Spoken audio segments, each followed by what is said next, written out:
அக்கா இந்த 3000 பணம் இருக்கு, வச்சுக்க. எனக்கு எதுக்கு பணம்? ஹாஸ்பிட்டல் போகணும்னு சொன்னியேக்கா. மாமா கிட்ட பணம் இருக்கா இல்லையான்னு தெரியல. அவர் பாவம்க்கா, பணம் இல்லைன்னு சொல்லவும் முடியாது. உன்னையும் ஹாஸ்பிட்டலுக்கு கூட்டிட்டு போகணும்ல, என்ன பண்றதுன்னு தெரியாம தவிச்சிட்டு இருப்பாருக்கா. நம்ம வீட்ல இருக்கிற அவரை நாம எந்த விதத்திலயும் சங்கடப்படுத்திடக் கூடாதுக்கா. இந்த பணத்தை கூட நான் கொடுத்தேன்னு சொல்லாதக்கா, அவருக்கு இன்னும் கஷ்டமாயிடும். இந்த பணம் உன்கிட்ட இருக்கிற மாதிரியே காட்டிக்கோ, சரியா? மயிலு,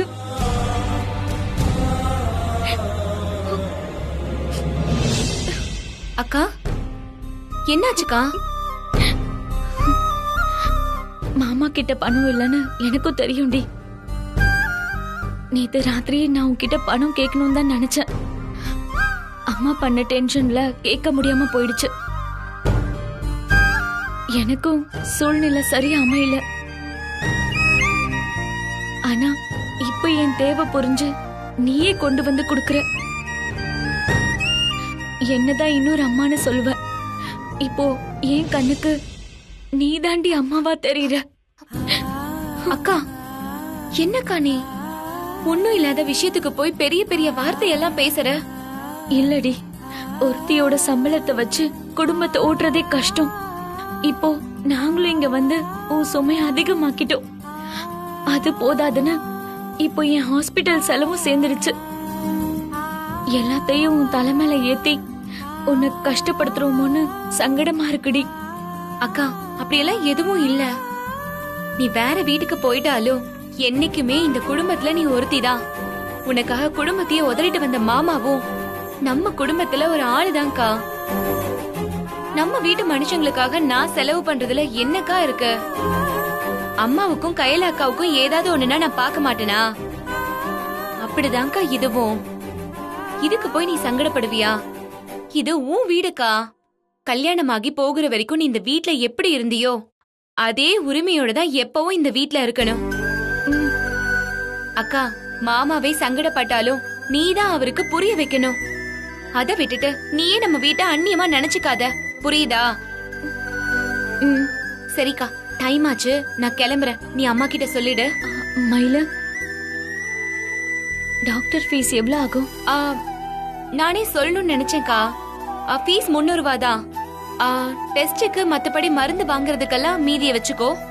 ஆட்டோல போயிட்டு வர்றதுக்கும் தேவைப்படும்ல. மேல பணம் தேவைனாலும் எனக்கு போன் பண்ண. என்ன?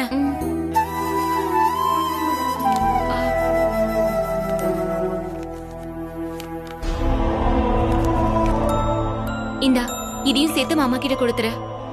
அவருக்கு எதுக்குடி பணம்? மாமா தாராளமா செலவு செஞ்சே பழக்கப்பட்டவருக்கா. அசல் பணம் வட்டி பணம்னு எப்பவும் அவர்கிட்ட பணம் இருந்துகிட்டே இருக்கும். தினமும் பணத்தோட பொழங்குனவங்களுக்கு அது கையில இல்லனா பைத்தியம் பிடிச்ச மாதிரி ஆயிடும்க்கா.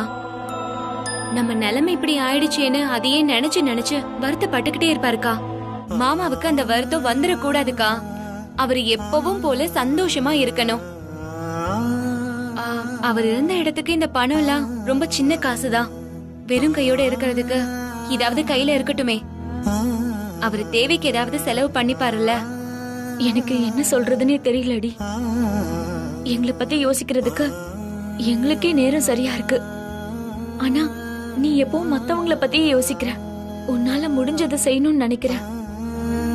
உன் நல்ல மனசுக்கு நீ நல்லா இருப்படி, நல்லா இருப்ப. சரிக்கா, நான் வரேன். நீ ஹாஸ்பிட்டல்ல இருந்து வந்ததுக்கு அப்புறம் எனக்கு போன் பண்ண.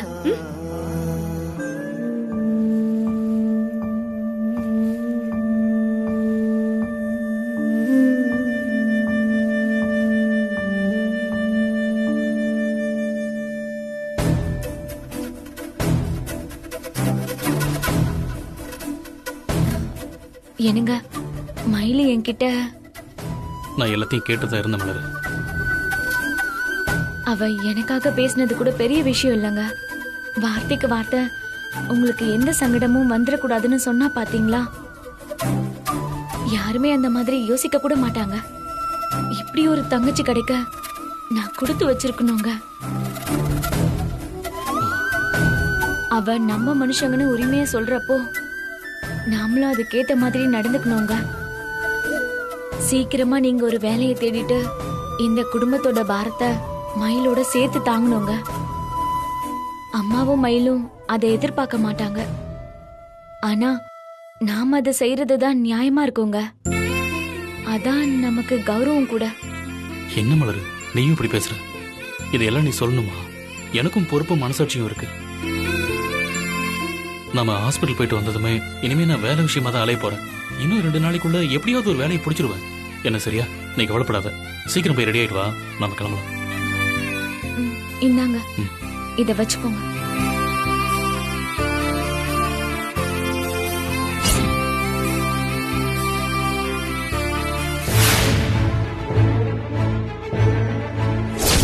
இவரை வெளியே போக சொல்லுமா. இவர் இங்க இருந்தா நான் கூட பேச மாட்டேன். இப்போ நீ இவரை போக சொல்றியா இல்ல நான் வெளியே போட்டுமா?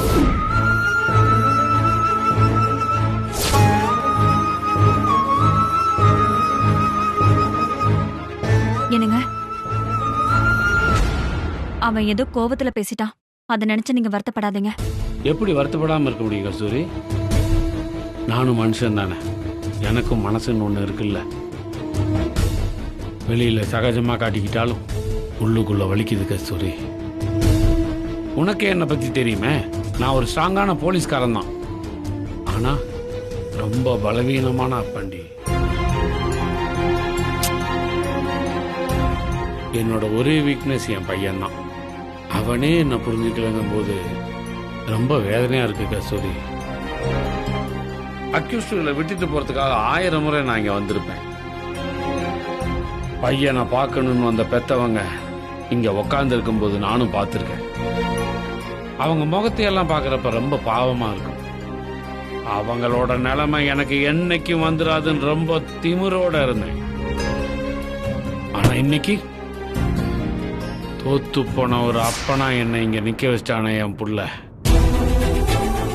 போறவன் வரவன்லாம் அசிங்கமாயிட்ட துக்கம் விசாரிக்கிற மாதிரி பண்ணிட்டானடி. அத நினைச்சாதான் உள்ளுக்குள்ள அப்படியே. கஸ்தூரி, அவன் விஷயத்துல அப்படி நான் என்னடி தப்பு பண்ணேன்? அவன் மேல அதிகமா பாசம் வச்சது தப்பா இல்ல செல்ல கொடுத்தது தப்பா? எங்க என் புள்ளைய நான் நழுவ விட்டேன்னு எனக்கே புரியல. வாத்தியார் புள்ள மக்கா இருக்கிறது அசிங்கம்னா, போலீஸ்காரன் புள்ள கிரிமினலா இருக்கிறது அதை விட பெரிய அவமானம். இனிமே வெளியிலையும் ஸ்டேஷன்லயும் எனக்கு என்னடி மரியாதை இருக்கும்? பையனையே ஒழுங்கா வளர்க்க துப்பு இல்ல, நீ எல்லாம் இந்த ஊரை காப்பாத்த போறியான்னு எல்லாரும் என்ன கேள்வி கேட்க மாட்டாங்க? அவங்க முன்னாடி எல்லாம் நான் எப்படி தலை நிமிர்ந்து நடக்க முடியும்? மற்றவங்கள விடு, என்னை பார்க்குற திருடனும் கொலகாரனும் கூட உன் பையனும் எங்க லிஸ்ட் தான் கைத்தட்டி சிரிக்க மாட்டாங்க. அதையெல்லாம் தாங்கிக்கிட்டு நான் எப்படி உயிரோடு இருக்க போறேன்னு தெரியல கஸ்தூரி. ஏங்க இந்த மாதிரி எல்லாம் பேசிட்டு இருக்கீங்க? நம்ம பையன் ஏதோ புத்தி தடுமாறி இப்படி எல்லாம் பண்ணிட்டான். அவனை எப்படியாவது வெளியில கொண்டு வந்து நாம அவனை சரி பண்ணிடலாங்க. எனக்கு அந்த நம்பிக்கை இல்ல கஸ்தூரி.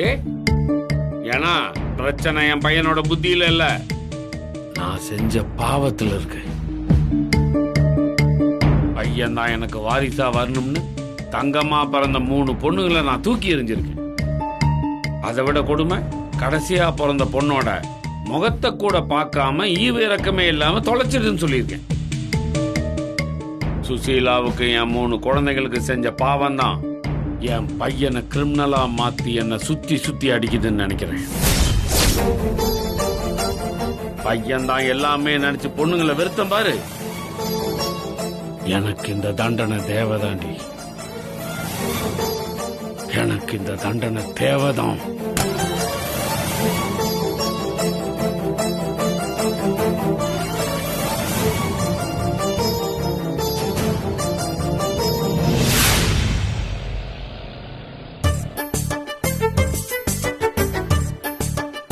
இட்லியும் சட்னியும் சூப்பர் மயிலு.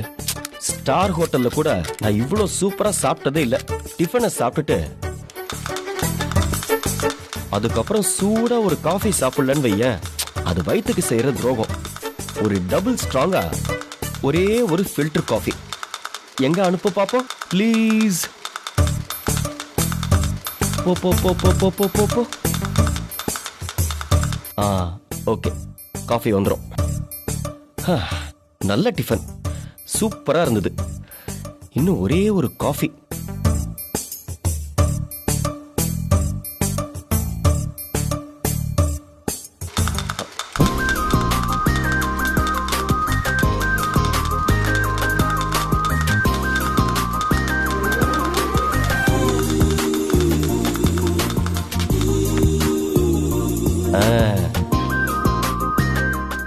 காஃபி மேல வந்துருச்சு. என்னது இது? காஃபி ஸ்மெல் மாதிரி இல்லையே. ஒருவேளை நமக்காக மயில் ஸ்பெஷலா மசாலா காஃபி போட்டிருக்கா போல.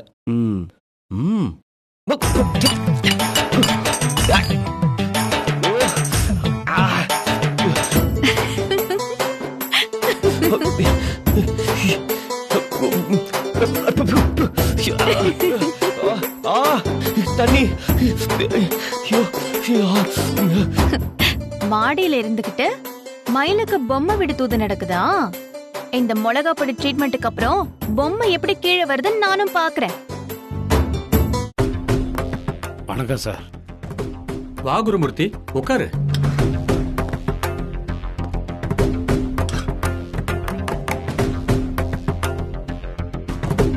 தங்கச்சி போன் பண்ணி என் புள்ளைய காப்பாத்துங்கன்னு 2 நாளா ஒரே அழுக. நானே உன்னை வர சொல்லணும்னு நினைச்சேன். வேலை பிஸியில மறந்துட்டேன். என் பொண்டாட்டியோட தொல்லை தாங்க முடியாம தான் உங்களை பார்க்க வந்திருக்கேன் சார். இல்லைன்னா அந்த கழுதை கொஞ்ச நாள் உள்ளே இருக்கட்டும்னு பேசாம இருந்திருப்பேன். என்னைய இப்படி சொல்ற? என் புள்ளதான் என் உசுரு, அவன் தான் எனக்கு எல்லாம்னு முன்னெல்லாம் வாய் வாயாம சொல்லிக்கிட்டு இருப்ப. அப்படி உசுரா நினைச்சு வளர்த்தது தான் தப்பாயிடுச்சு சார். அதனாலதான் என் மான மரியாதையெல்லாம் போய் கேவலப்பட்டு நிக்கிறேன். ஒரே பிள்ளைங்கிறப்ப நீ கொஞ்சம் இறுக்கி பிடிச்சிருக்கணுமே குரு. எப்படி அலட்சியமா விட்ட? நம்பிக்கை சார். பிள்ளைங்க மேல பெத்தவங்க வைக்கிற கண்மூடித்தனமான நம்பிக்கை, அது எங்க கொண்டு வந்து நிறுத்துங்கிறதுக்கு என் வாழ்க்கை தான் சார் ஒரு உதாரணம். சரி விடியா, அந்த வயசுல நாம செய்யாத தப்பா? ஆனா என்ன, உன் புள்ள வெளியே உன் கைவரிசையை காட்டினதான் பிரச்சனை.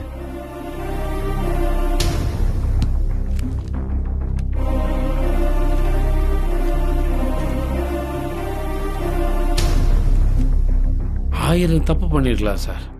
கொலை பண்ணியிருந்தா கூட பரவாயில்லைங்க, அதுல ஒரு கெத்து இருக்கும். திருட்டு கேஸு கேவலம் இல்லையா சார்? சரி விடு, நடந்ததை பத்தி பேச என்னவா போகுது? நடக்க போறத பத்தி பேசுவோம். என்னத்த சார் பேசுறது? அவனை எப்படியாவது இந்த கேஸ்ல இருந்து ரிலீவ் பண்ணி விட்டுருங்க. நான் இன்னும் கேஸ் ஃபைல முழுசா படிக்கல. கேஸ் அவனுக்கு எதிராக ரொம்ப ஸ்ட்ராங்கா இருக்கா? ஆமா சார். அவன் செயினை பறிச்சுட்டு போயிட்டான்னு 4 பேர் அவன் பேர்ல கம்ப்ளைண்ட் பண்ணியிருக்காங்க.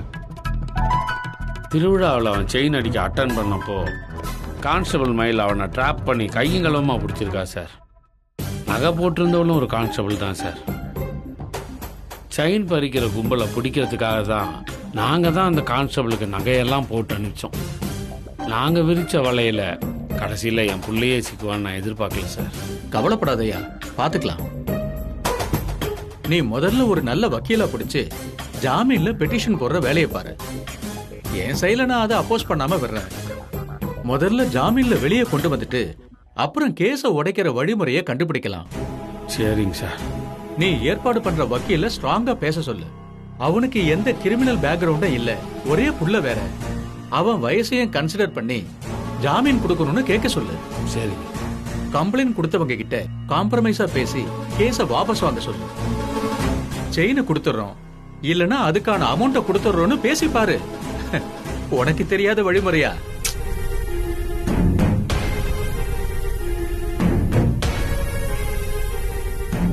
என்னையா யோசிக்கிற? பணம் நிறைய செலவாகும் போல இருக்கு சார். புள்ள வாழ்க்கையோட பணம் உனக்கு பெருசாயா? அவ செஞ்ச தப்புக்கு நீதான தண்டனை.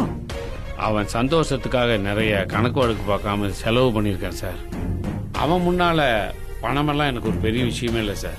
ஆனா எதுக்காக செலவு பண்ணணும்னு ஒரு நியாயம் வேணாமா சார்? அதெல்லாம் யோசிச்சா சரியா வராது குரு.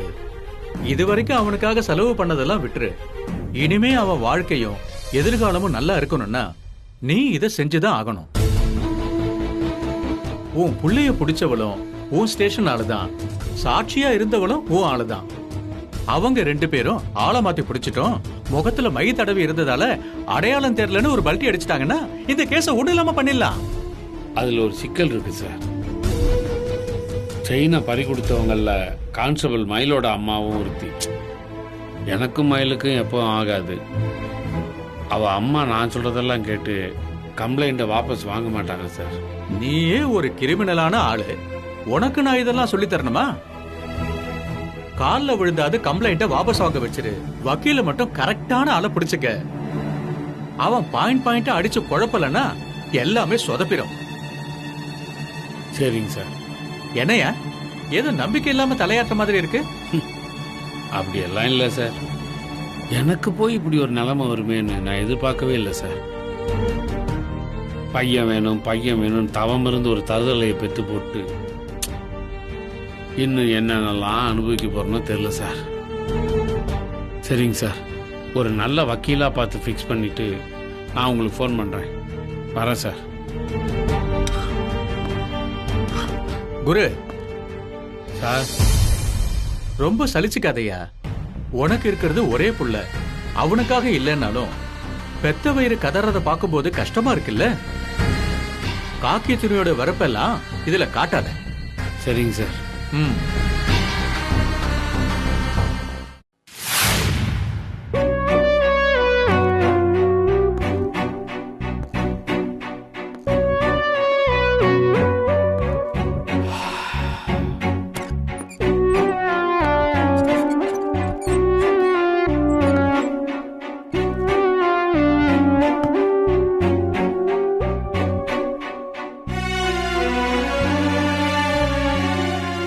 இந்த ரிப்போர்ட்ல உங்க சைன் வேணும் ஆண்டவரே. வச்சுட்டு போங்க பரவாயில்ல.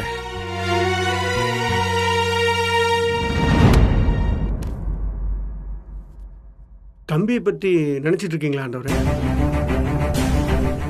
இவ்வளவு பெரிய கிரைம்ல மாட்டிக்கிட்டு மானத்தை வாங்கிட்டானேன்னு ஒரு பக்கம் கோபமா இருக்கு. ஒரு போலீஸ்காரனா அவனுக்கு தண்டனை வாங்கி கொடுக்கணும்னு கூட எனக்கு தோணுது. எத்தாப்பனா மனசு கேட்க மாட்டேங்குது பரமரை. ரெண்டுக்கு நடுவில் மாட்டிக்கிட்டு நான் அல்லாடிக்கிட்டு இருக்கேன் பரமன் சார். ஆண்டவரே, இதுல குழப்பமே வேண்டாம். இந்த விஷயத்துல நீங்க ஒரு அப்பாவா தான் இருக்கணும்னு நான் நினைக்கிறேங்க. தம்பிய எப்படி வெளியே கொண்டு வரணும்னு யோசிங்க. அவங்க அம்மாவுக்காக நீங்க இதை செஞ்சுதானுங்க ஆகுங்க. அப்புறம் நம்ம பப்ளிக் ப்ராசிக்யூட்டர் உங்களுக்கு நல்ல பழக்கம் தானே. சட்டத்தோட எல்லா சந்து பொந்துலையும் பூந்து விளையாடுவாராச்சே. அவர்கிட்ட போய் பேசினா ஏதாவது வழி சொல்லுவார் இல்லைங்களா? கஸ்தூரியோட தொல்லை தாங்காம அவரை போய் பார்த்து பேசிட்டு தான் வரேன். கேஸு கொடுத்தவங்கெல்லாம் வாபஸ் வாங்கிட்டாங்கன்னா வெற்றியை ஈஸியாக கொண்டு வந்துடலான்னு அவர் சொல்கிறாரு. கம்ப்ளைண்ட் கொடுத்தவங்க மொத்தம் 3 பேர். 2 பேரை மிரட்டியோ காம்ப்ரமைஸ் பேசியோ வாபஸ் வாங்க வச்சிடலாம். ஆனால் மயிலுக்கிட்ட தான் எப்படி பேசுறதுன்னு தெரியல பரமரை. வேற எவனாவது மாட்டியிருந்தா கூட அவ இறங்கி வர்றதுக்கு சான்சஸ் இருக்கு. ஆனா அவ பிடிச்சி போட்டிருக்கிறது என் பையன். அவனுக்கு தண்டனை கிடைச்சே ஆகணுங்கிறதுல அவ ரொம்ப தீவிரமா இருக்கா. அப்பதான் முழுசா என்ன பழி தீர்க்க முடியும்னு அவ நினைக்கிறா. அவளை எப்படி சம்மதிக்க வைக்கிறதுன்னு தான் எனக்கு தெரியல. பரவாயில்ல, நான் போய் மயிலுக்கிட்ட பேசினா கண்டிப்பா அவ ஏத்துக்க மாட்டா. எனக்காக நீங்க போய் அவகிட்ட பேச முடியுமா பரமரை? இல்ல கஸ்தூரி படுற கஷ்டத்தை எடுத்து சொல்லி இந்த கேஸ் அவளை வாபஸ் வாங்க சொல்ல முடியுமா? ஆண்டவரே, தம்பிக்காக போய் புது அம்மனிக்கிட்ட பேசுறதுல எனக்கு எந்த பிரச்சனையும் இல்லைங்க. ஆனா அதுல ஒரு பிரயோஜனம் இருக்காதுன்னு நினைக்கிறேங்க ஆண்டவரே. என்ன, அந்த பொண்ணுக்கு நான் எல்லாம் ஒரு ஆளே இல்லை ஆண்டவரே. என் வார்த்தையை மதிக்கிறவளா இருந்தா அன்னைக்கே என் பேச்சு கேட்டு தம்பியை வெளியே விட்டுருப்பா இல்லைங்க. ஆண்டவரே, எனக்கு என்னமோ நீங்களே போய் அந்த பொண்ணுகிட்ட பேசுறதா சரின்னு தோணுதுங்க. என்ன, உங்க லெவல்ல நீங்க அந்த பொண்ணுகிட்ட போய் இறங்கி பேசுறது அசிங்கம் தாங்க. ஆனா அதையெல்லாம் பார்த்தா தம்பியை வெளியே கொண்டு வர முடியாது இல்லைங்களா? தம்பி தண்டையிலிருந்து தப்பிச்சு வரணும்னா கொஞ்சம் உங்க ஈகோவை ஒதுக்கி வைக்கிறதுல தப்பில்லைங்க ஆண்டவரே. நீங்க சொல்றதும் சரிதான் படுது பரமர. அதனால நான் போய் பேசி பார்க்கறேன்.